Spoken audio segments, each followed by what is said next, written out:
of S.H.I.E.L.D. Season 5 just wrapped up about a week ago, and I was in the future with the Agents of S.H.I.E.L.D. as Earth was broken in half, so that's why this review is late. And we will get into spoilers for everything Season 5, so you are warned. And I was extremely excited for this season. This is probably the season that I was most excited for as soon as the previous season ended. And I gotta say, I was extremely underwhelmed. The first half did some things right. I love the meeting of new Inhumans as they are on that ship with Cassius, and he is threatening the human race and to control them, and they meet these Inhumans and create a rebellion within. And Cassius was kind of a meh villain, but he had this badass lady with him that fights Daisy at one point, and their fight was incredible. And I love this guy right here, Deke, who they meet in the ship, and then he turns out to be revealed as Fitz and Simmons' grandson. I thought that was great, and he has this crush on Daisy, and I mean, who doesn't have a crush on Daisy? Yo-Yo meets her future self, and she doesn't have any arms, so eventually you see her losing her arms, and now she has iron gauntlets, which is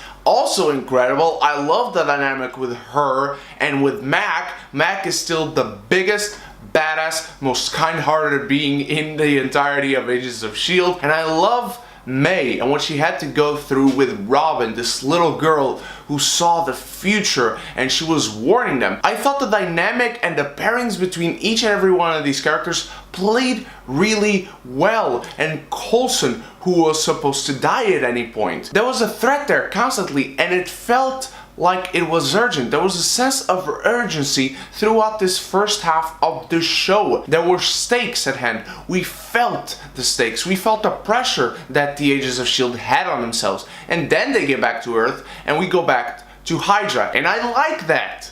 I like that. And I love Hale. I love Dove Cameron. I'm a huge fan of hers and she did a great job. She was menacing, looking like she shouldn't be, but she was, and proved us all wrong week after week. I love what was going on there. But then they cram in Talbot and they cram in Gravitonium, and we go back to so many things that we had seen before and they were clearly not set up for the season.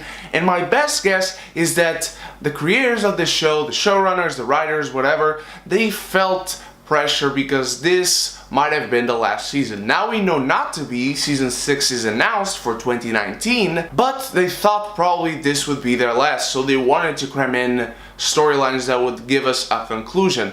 Turns out, it didn't really give us a good conclusion. And I gotta say, I like Talbot as this victim of torture and this guy who's being controlled by Hydra without even knowing. But later on in the season, even after that incredible 100th episode of Agents of S.H.I.E.L.D., which is probably one of my favorite episodes of the show overall, with everyone coming back, with Hive and Deadlock and Coulson going through all this ordeal, which was very heavy and emotional for him, and I really enjoyed it because he is still the best character on the show, and his dynamic with Daisy and May are still the best things about the show. And everything about them I love. Everything about the agents I love. Everything with Fitz and Simmons and their grandson. But the cramming in of so many different things and going in so many different directions did not fit one bit. I did not like whatsoever how Talbot suddenly became Graviton, and this assembly of aliens, the assembly of species, I can't remember what they call themselves, felt really underwhelmed and underused.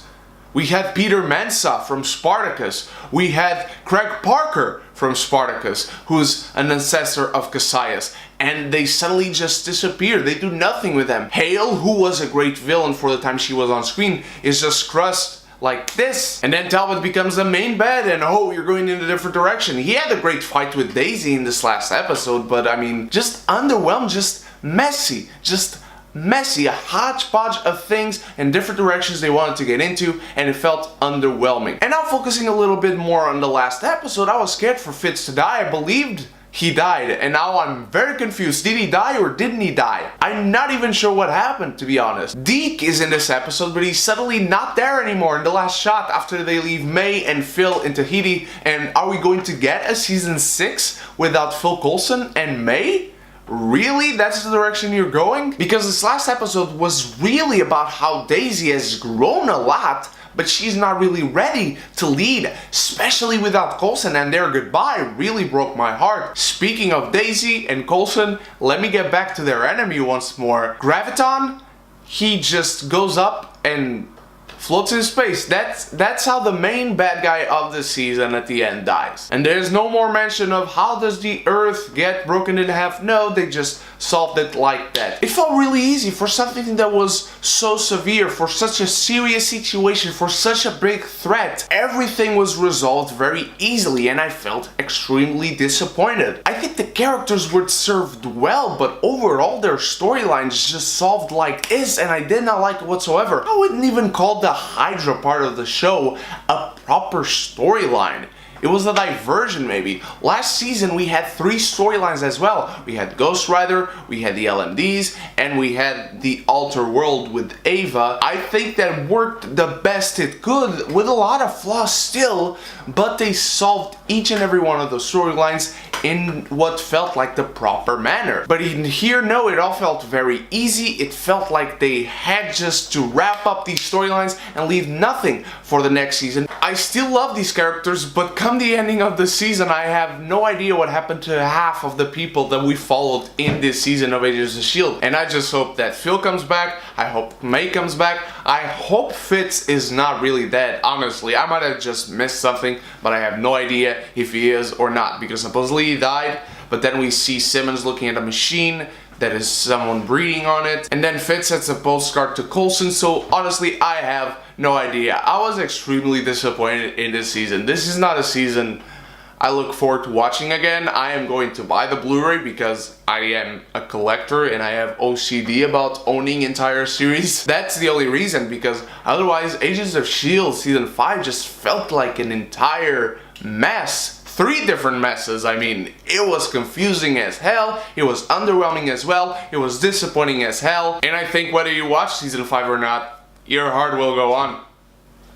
But what did you think of Agents of S.H.I.E.L.D. Season 5, my beautiful geekies? Did you enjoy it? Did you not? Is this your favorite season? Is this your least favorite season? Let me know in the comments below, and thank you so much for watching. You guys are the best. Sorry for the delay on this review. I still have to give my review of The Flash Season 4, which is also late, so I can't wait to see you there. And until then, you stay beautiful, you stay geeky, and if you haven't done so yet, click the subscribe button and the bell so you can be geeky united!